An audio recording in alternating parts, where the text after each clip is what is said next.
Բարև ձեզ հարգելի հեռուստադիտողներ, Ֆակտոր TV-ն ուղիղ տեսակապով զրուցելու է սոցիալ-դեմոկրատ հնչակյան կուսակցության կենտրոնական վարչության ատենապետ Համբիկ Սարաֆյանի հետ։ Ողջույն, պարոն Սարաֆյան։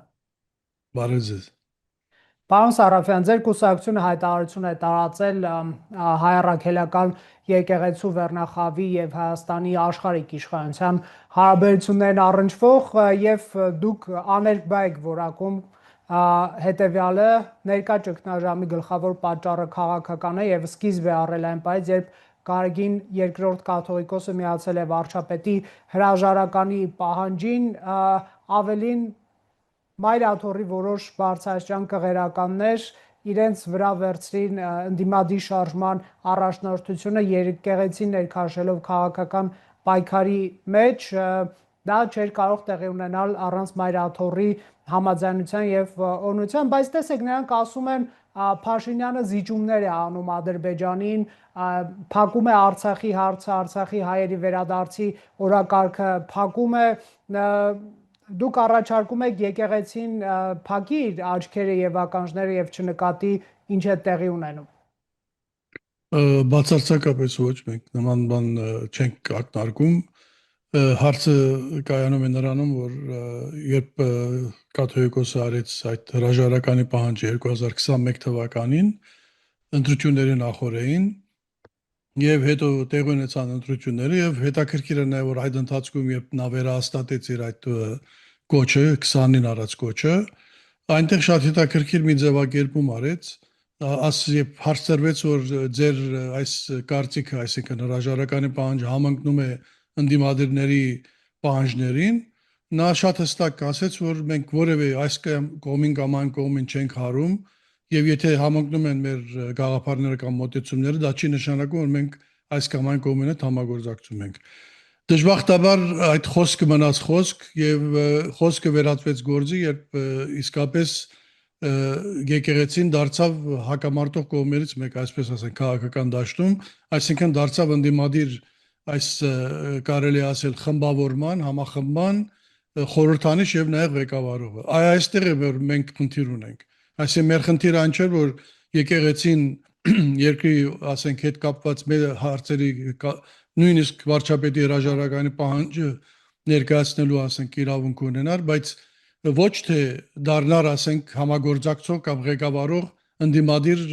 շարժման։ Մենք դա ենք մատնանշել եւ նաեւ անցյալ տարվա մեր հայտարարության մեջ նույն մտահոգությունն ենք հատնել, երբ Տավուշ ուրեմն հանուն հայրենիքի շարժումը նաեւ ղեկավարում էր անուղղակիորեն Էջմիածնի կողմից։ Այստեղ է մեր համար խնդիրը եղել եւ մնում է առ այսօր։ Իսկ մնացյալ հարցերում մենք ձևակերպումները իհարկե համաձայն չենք, ինչ որ դուք նշեցիք, զիջումների եւ այլ հարցերի հետ կապված, բայց համենայն դեպս որևէ մեկի իրավունք ունի նման կարծիք հայտնելու, բայց ոչ եկեղեցին, այսինքն Մայրաթորը դառնա այդ ուրեմն կողմնակալ կամ կողմերից մեկը։ Իսկ միգուցե եկեղեցու վերնախավը եկել է այն եզրակացության, որ այս իշխանության իշխանավարումը դեմ է ազգային շահերին եւ այդ ելակետից են իրենց իրավունք վերապահում, այսպես ընդդիմադիր կեցված դերսևորել։ Գիտեք, դա արդեն երկրորդ ավելի մեծ խնդիրն է, որովհետեւ նախ եւ առաջ Հայաստանը ժողովրդավար երկիր է։ Երբ իրենք կարծիքն էին հայտնում իրենց եւ կաթողիկոսը հրաժարականների պահանջն է ներկայացնում վարչապետին, դա պատերազմից անմիջապես հետո էր եւ պարզ է այնտեղ բավականին մեծ խնդիր կար թե ինչպես է Հայաստանը առաջ գնալու եւ տեղ ունեցան 21 թվականի ընտրությունները եւ ընտրությունների ընթացքում եւ կարելի ասել վարչապետի եւ իր կուսակցության ամենախոցելի ուրեմն պահին ժողովուրդը կրկին նախընտրեց նրանց։ Եթե մենք հավատում ենք ժողովրդավարության, հավատում ենք օրենքին,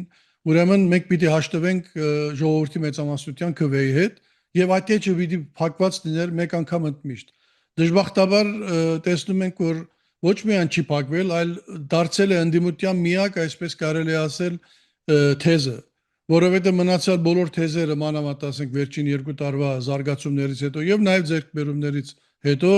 կարծեք թե արդեն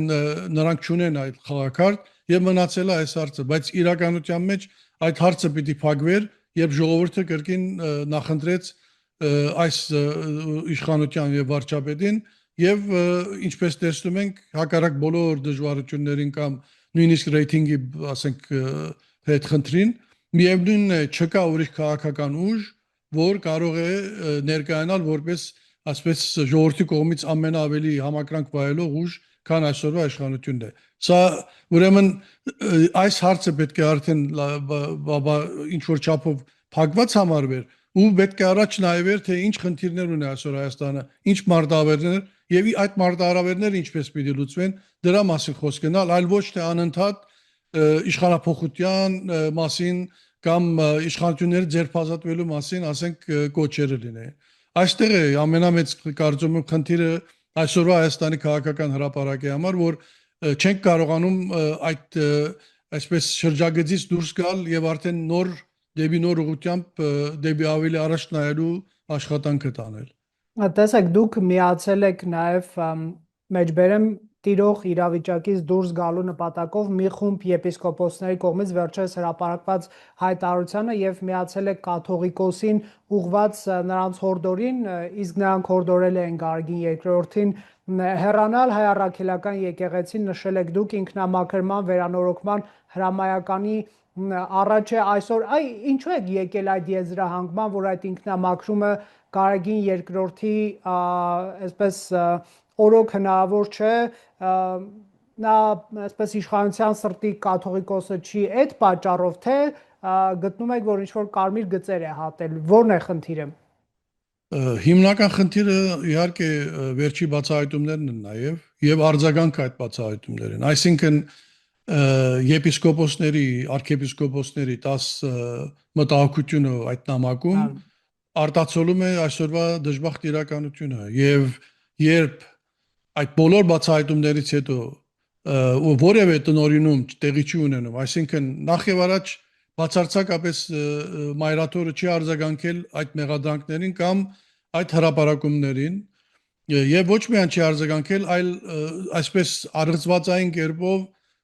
ասենք այն անձնավորությունը ով հայտնվել էր այդ կիզակետում ոչինչ նրա նկատմամբ ոչ մի քայլ չի արվում եւ վերջ-վերջը հանձնախումբ է ձևավորվում այդ հանձնախումբը աշխատանքը տանում է եւ որ այդ հանձնախումբը իր եզրակացությունը հայտնում է կաթողիկոսին եւ կտրականապես մերժում է այդ հանձնարարականը իմաստը որն է այդ հանձնախումբը ստեղծելու կամ որևէ ուրիշ հանձնախումբը ստեղծելու այսինքն այդ նամակից նաեւ մենք հասկանում ենք որ ոչ միայն սա նոր է այլ այսպես տարիների վրա երկարող խնդիր է երբ համակարգային փոփոխության որևէ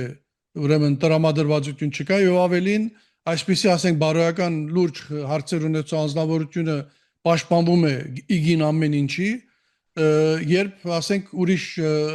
քահանաներ կամ դերաններ որոնք ասենք այս վերջին գոնե ժամանակներում երբ այդ պատարակներն են մատուցում ամբիցապես կարգալույց են հայտարարվում այսինքն կա շատ լուրջ այսպես հակասություն եւ այսպես անհասկանալ իրավիճակ երբ քայլ պետք է արվեր որպեսզի ասենք ինչ որ չափով մեղմուվեր այդ ուրեմն ալիքը ոչ միայն չի արվել այլ կարծեք թե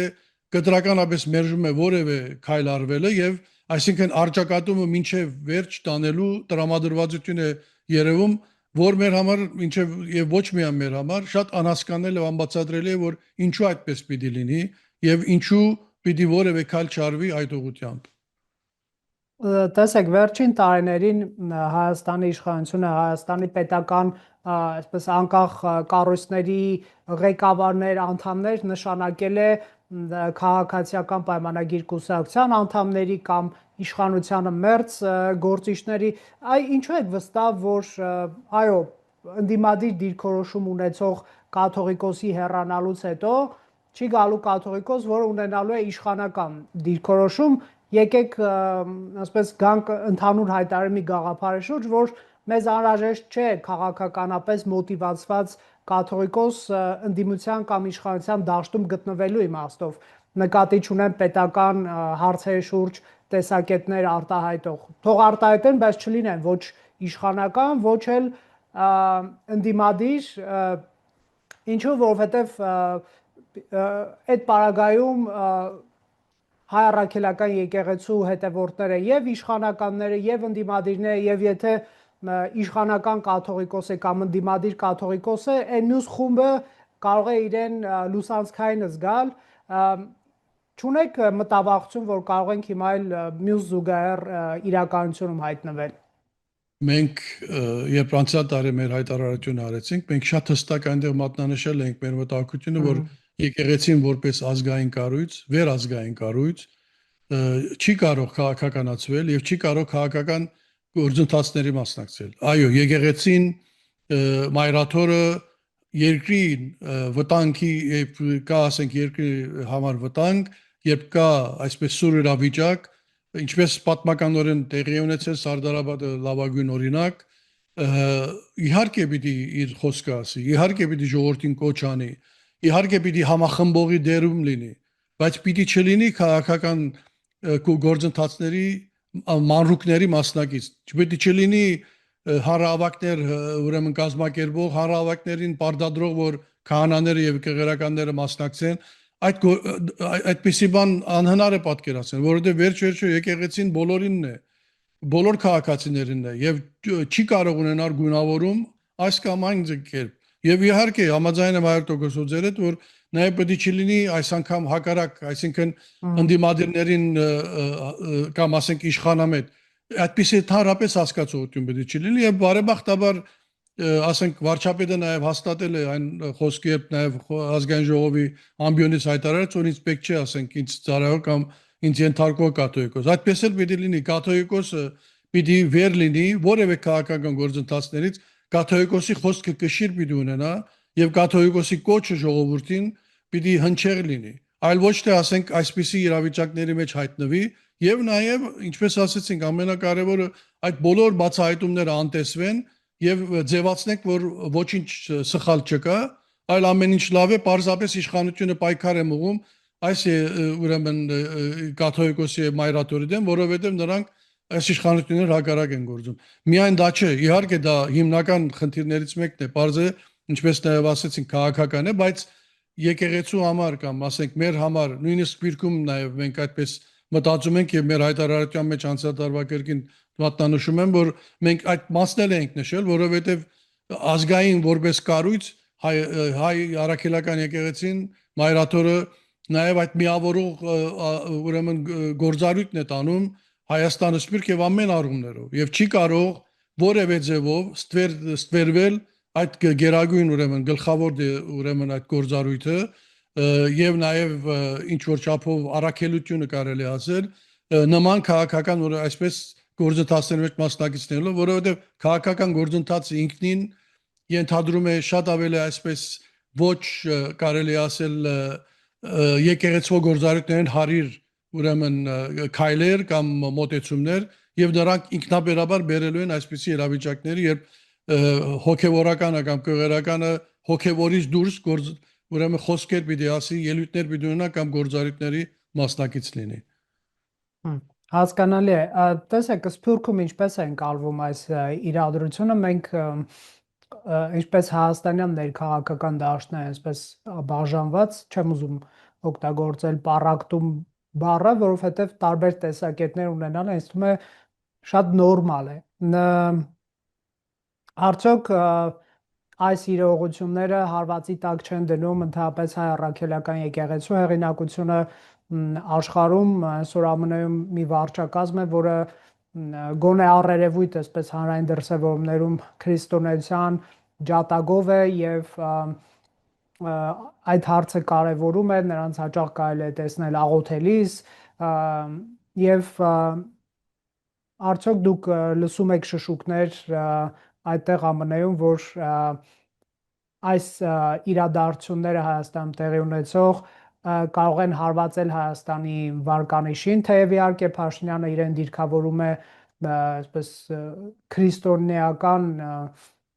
առրեկների ջատագով, բայց ամեն դեպքում ընկալումները կարող են տարբեր լինել, այդ թվում ամերիկյան իշխանությունների մոտ։ Ես նման բան չենք նկատել եւ նաեւ պիտի մատնանշենք, որ այդ նաեւ այդ աղոթքի նախաճաշներ, որ տեղի ունեցավ մի քանի օր առաջ, դա էլ կարծում եմ Ամերիկայից ներկայացուցիչներ կային եւ նրանք էլ են ելույթներ ունեցել։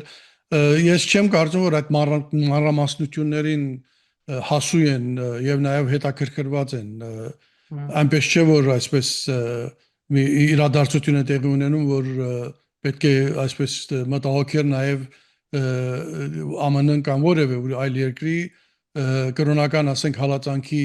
հիմունքներով մանավանդ ինչպես մատնանշեցիք վարչապետը շատ բացահայտորեն մի քիչ էլ երևի պետք է ղացից ավել հրապարակային ասենք այդ եկեղեցակրոնական հարցերի վերաբերյալ շատ ուրեմն բացահայտ խոսում է որտեղ ընդհանրապես ուրեմն վարչապետներ կամ ներկայ նախագահներ խուսափում են այդքան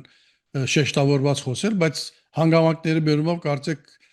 վարչապետը նաև այդ պարտավորությունն արտահայտականությունն է վերցրել իր վրա խոսելու նաև այդ կրոնքի մասին, ընդհանրապես հավատքի մասին, արժեհամակարգի մասին եւ այլն եւ այլն։ Եվ չեմ կարծում, որ նրա հրապարակային նաև այդպես այդքան շեշտավորված այդ հարցերի վերաբերյալ իր ելույթները որևէ այլ տպավորություն թողնեն, որ ինքը ասենք հավատացյալ չի կամ քրիստոնեական հավատքի կամ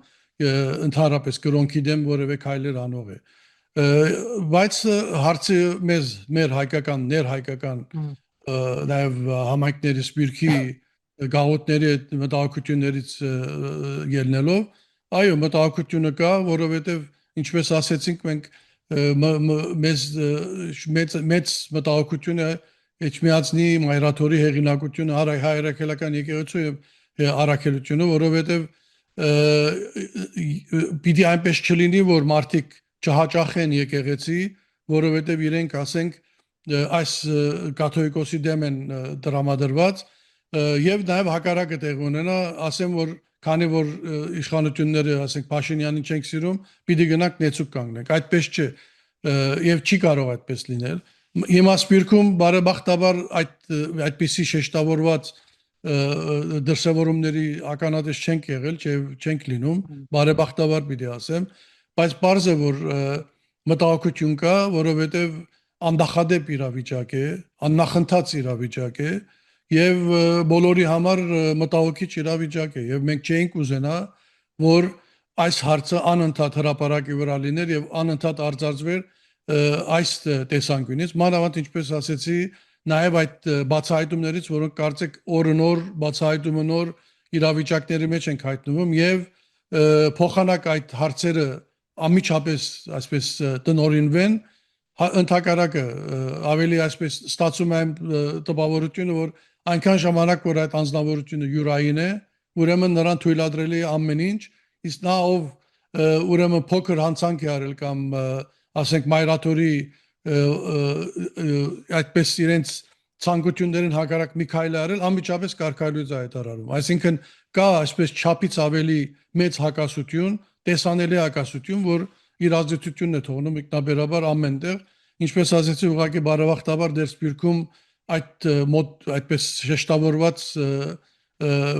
երևույթների կամ դրսևորումների չենք հանդիպել։ Պարոն Սարաֆյան, այս իրադարձությունները ուղեկցում են նաև ընդդիմության եւ հոգեվարականության տարբեր ներկայացուցիչների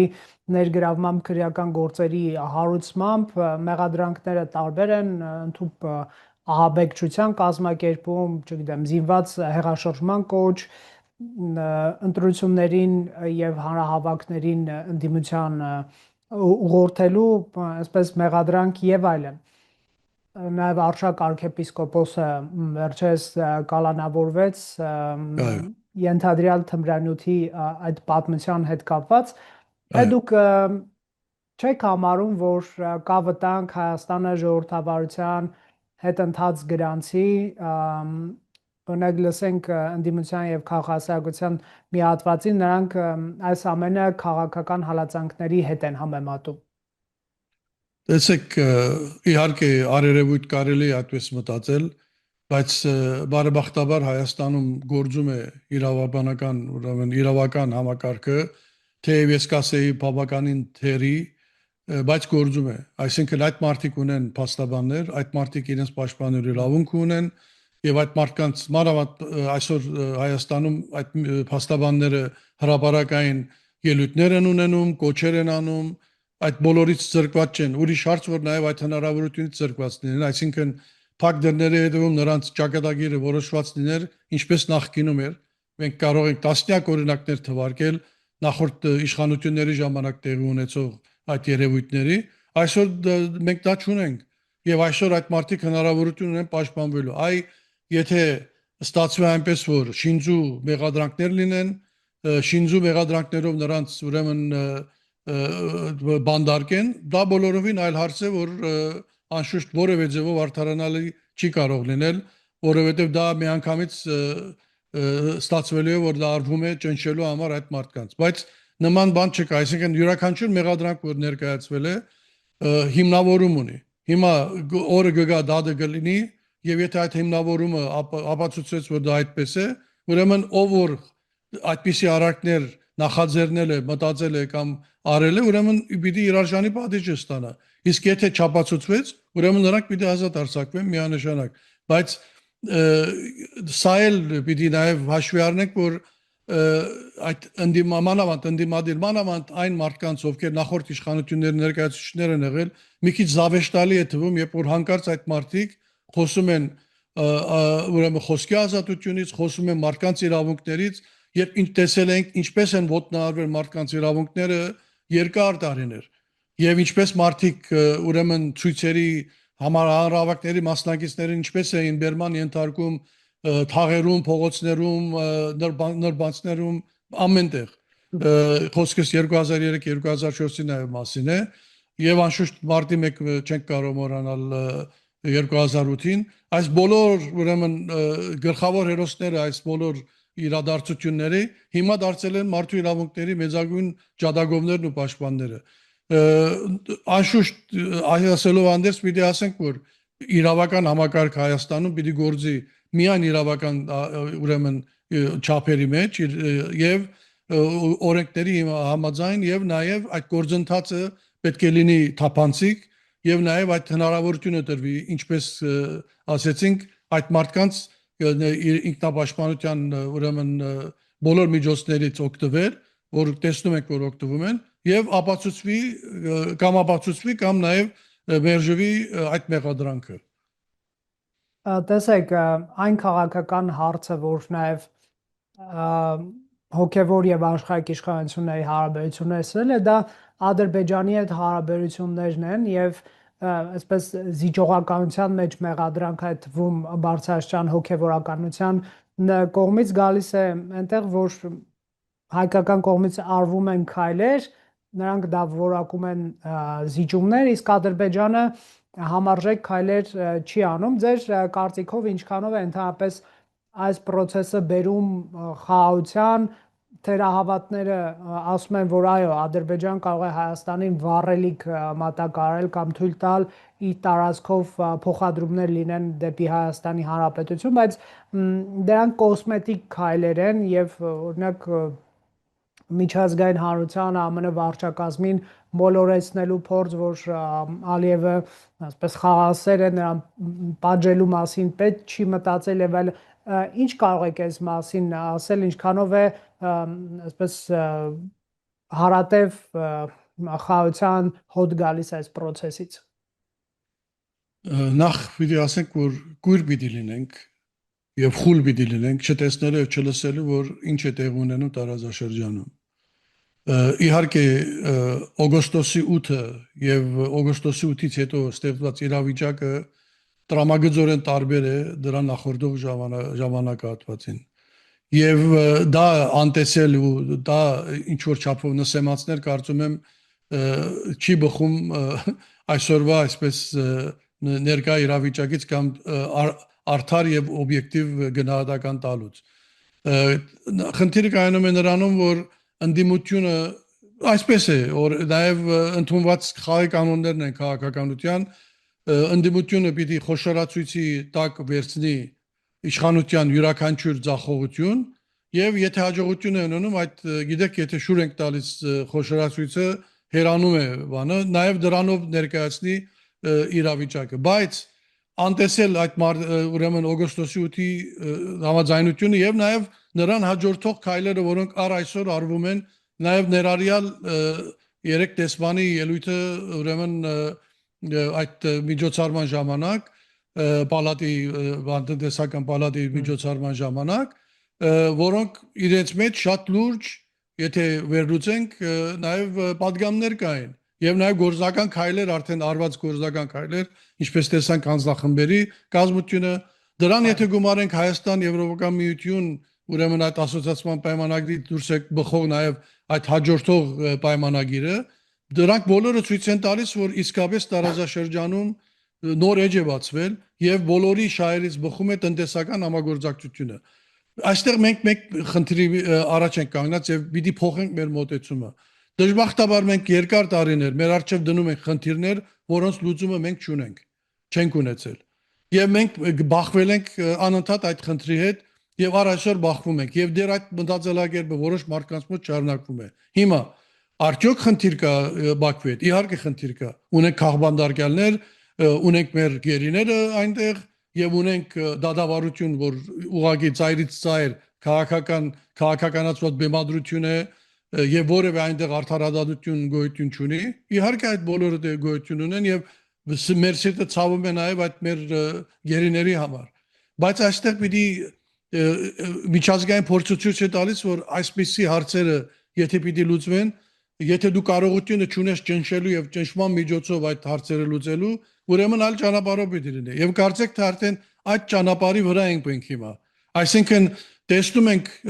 խոսակցությունը հիմա ոչ թե պատերազմի վերսկսման մասին է ինչպես էր օգոստոսից առաջ այլ խոսակցություն համագործակցության մասին է որովհետեւ բոլորի համար տնտեսական հաջողության հասնելու հերանեկար է բացվում նաեւ ներառյալ Հայաստանի համար որպեսզի Հայաստանը դառնա այդ միջին միջանցքի կարևոր օղակներից մեկը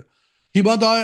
այդ ամբողջ ձեռքբերումները եւ նաեւ փոփոխությունը որ ոչ միայն մեր շնորհիվ կամ մեր միջոցով է եղել, այլ նաև մեծ երկրներ, մեծ պետությունները, նաև Միացյալ Նահանգների շահերի ուրեմն հիման վրա է դա տեղի ունենում, չտեսնել դրա մասին չխոսել եւ փոխարենը անընդհատ խոսել հարցերի մասին, որոնց մենք անմիջական այսօրվա լուծումը չունենք, անիմաստ է մեզ գտնում եւ դա նաև ինչպես այս եկեղեցի պետությունը եւ այս բոլոր հարցերն են ժամավաճառություն, խլում շատ կարեւոր մեր ներուժը կամ նաև կարողականությունը ավելի կարևոր հարցերի մասին խոսելուց նաև այս նարատիվն է սխալ եւ անընդհատ այդպես որովհետեւ Սարաֆյան ներողություն եմ խնդրում ընդհատելու համար ամերիկյան դերակատարությունը ինչպես եք դուք գնահատում տեսեք կա որոշակի ընկալում հայաստանյան տարբեր քաղաքական ուժերի մոտ որ անվտանգության երաշխիքը կամ պատերազմ չլինելու երաշխիքը օտարերկրյա զորքերի տեղակայումն է ռուսասերները ռուսական ռազմաբազային են հղումանում որ Թուրքիան չի արձակվում քանի որ կա ռուսական ռազմաբազա ֆրանսիասերները ֆրանսիական լեգիոններ եւ չգիտեմ ինչ որ զորամիավորումներ են բերում տարբեր ուժեր պնդում են որ եթե ԱՄՆ-ն զորքեր չի ուղարկում այստեղ ուրեմն դա երաշխիք չի ուրեմն ամեն պահի կարող է պատերազմը սկսվել եւ թրիպ նախագիծը մնա թղթի վրա այդ դուք ինչ եք մտածում ընդհանրապես ամերիկյան այս ներգրավման մասին նախ ասեմ որ նրանք ովքեր ակնկալում են նման երաշխիքներ ուրեմն ընդհանրապես առնչություն չունեն ներկա համաշխարհային քաղաքական իրավիճակի հետ եւ կարծեք լուսնից դոր եկած լինեն եթե այդպես պիտի լիներ եթե Արևմուտք եւ Եվրոպան նման մտադրություն ունեն որևէ երկրի համար, առաջինը դա կանեն Ուկրաինայում։ Եվ ինչպես տեսնում ենք, նրանք ամեն ինչ արեցին, ամեն աջակցություն ցուցաբերում են եւ ցուցաբերեցին, բայց երբեք նրանք ոչ առաջ եւ ոչ հիմա նույնիսկ խոսելով հանդերձ նրանք զորքեր չեն մտցնել այնտեղ։ Այնպես որ լուծումը դա չի լինելու, որովհետեւ այդպիսի լուծում նշանակում է, որ շարունակվում է պատերազմական վիճակը Հայաստանի եւ Ադրբեջանի միջեւ։ Եվ այդպես չէ որ մենք պիտի մտածենք։ Մենք պիտի մտածենք խաղաղության մասին, մենք պիտի մտածենք խաղաղ համակեցության մասին եւ այդ խաղաղ համակեցության միջոցով եւ նաեւ այդ փոխվստահության բարձրացման միջոցով նաեւ շատ ավելի արդյունավետ կարող է լինել մեր բանակցությունը Բաքվի հետ, որպեսզի կարողանանք մեր հայրենակիցներին տուն վերադարձնել։ Ուրիշ ձևով չի լինում, այսինքն մենք չունենք, պիտի հասկանանք վերջիվերջո որ մենք չունենք լծակները եւ ծիծաղելի է նույնիսկ այսօր մտածել որ Թուրքիան չի արձակվում Հայաստանի վրա որովհետև ռուսական ռազմաբազան գոյություն ունի, նույնիսկ ռուսական ռազմաբազա ամենաուժեղ եղած ժամանակ այդ չէր պատճառը, որ Թուրքիան չէր արձակվում մեր վրա։ Թուրքիան որովհետև մեր վրա արձակվելու կարիքը չունի։ Պարզապես այդ նարատիվը եւս, այդ խոսույթը եւս տարիներ շարունակ մտցվել էր, որպեսզի վախացնեն մեզ, որ այն կախվածությունը մեր Ռուսաստանից շարունակի մնալ բարձր։ Բայց այսօրվա ներկա իրավիճակում Ռուսաստանը ոչինչ անելու հնարավորություն ոչ ուներ եւ ոչ էլ հիմա առավել եւս ունի 22 թվականից հետո։ Այնպես որ ծիծաղել է նման բան նույնիսկ խոսելը։ Մենք պիտի չխոսենք խաղաղաբար զորքեր բերելու մասին, մենք պիտի խոսենք խաղաղության մասին, մենք պիտի խոսենք կապուղիների բացման մասին, մենք պիտի խոսենք տնտեսական փոխհամագործակցության մասին, որտեղ նաև մենք պիտի օգտվենք եւ վերջը Հայաստանի ժողովուրդը արժանի է խաղաղ ապրելու։ Ինչպես կարող ենք մենք շարունակել այդպես մտածել, երբ մենք, ինչպես ասեցի, հնարավորություն չունենք եւ եթե պիտի լինի սպառազինության մրցավազք, մենք անհնար է որ կարողանանք քայլ պահել Ադրբեջանի հետ։ Ուրեմն մեր մեզ որպես Հայաստանի, որպես երկրի պետության շատ ավելի կարևոր է խաղաղությունը,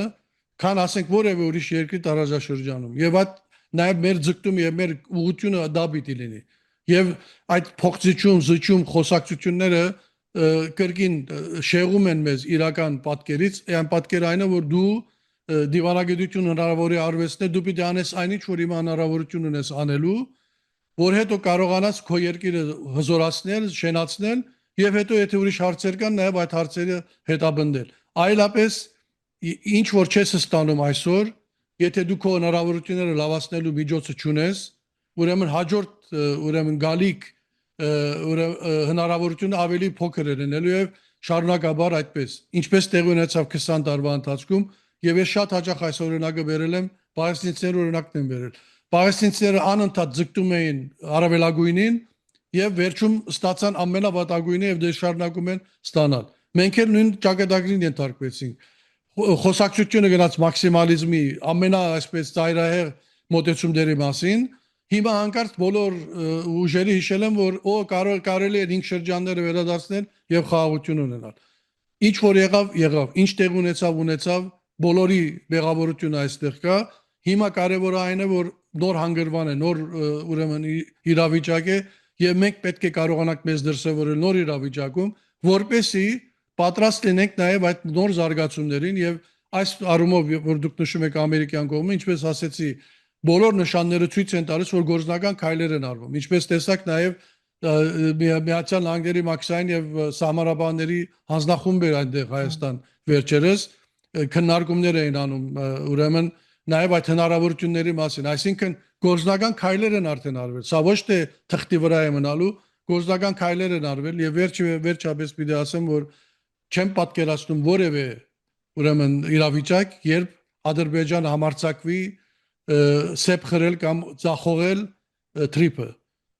Նրանք այդքան հիմար չեն, որովհետև նրանց համար որևէ շահ չկա այդպիսի բան անելուց, որովհետև օգտվելու են բոլոր երկրները, օգտվելու է եւ Ադրբեջանը, եւ Հայաստանը, եւ Թուրքիան, եւ Ամերիկան, եւ բոլոր տարածաշրջանի երկրները եւ նաեւ Եվրոպան։ Այնպես որ շատ եմ ցավում, որ անընդհատ այս խոսակցություններն են պատտվում, անիմաստ խոսակցությունները, այլ ոչ թե գործնական ուրեմն քայլեր առնելու եւ նաեւ ինչու՞ չէ նախաձեռնություններ մտածելու, որպեսզի ինչպես մենք կկարողանանք առավելագույնս օգտվել ստեղծված իրավիճակից, այլ ոչ թե ժամավաճառ լինենք իրար դեմ անհաճո եւ նաեւ անիմաստ եւ անտեղի ուրեմն քարկոծումներ անելով եւ ժամավաճառությամբ զբաղվելով։ Պարոն Սարաֆյան, շնորհակալություն այս հնարավորության համար։ Խնդրեմ, շնորհակալություն ձեզ։ Հարգելի հեռուստադիտողներ, Factor TV-ն ուղիղ տեսակ ապոզրուցում էր Համբիկ Սարաֆյանի հետ։